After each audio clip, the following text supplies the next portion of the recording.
ஒரு தடவை வீட்டுல யாரும் இல்ல, நான் மட்டும் இருக்கேன். சாப்பிடாமலே ஒரு 2-3 நாள் கடந்துருச்சுன்னு நினைக்கிறேன். இவன் சாப்பிடாம இருக்கான், நமக்கு மட்டும் சாப்பாடு போடுறாங்கிறத எப்படியோ அந்த பூனை கண்டுபிடிச்சிருச்சு.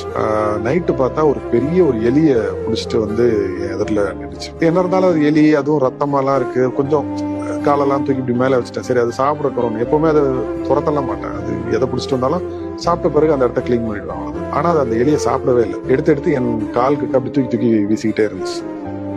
எனக்கு முதல்ல புரியல.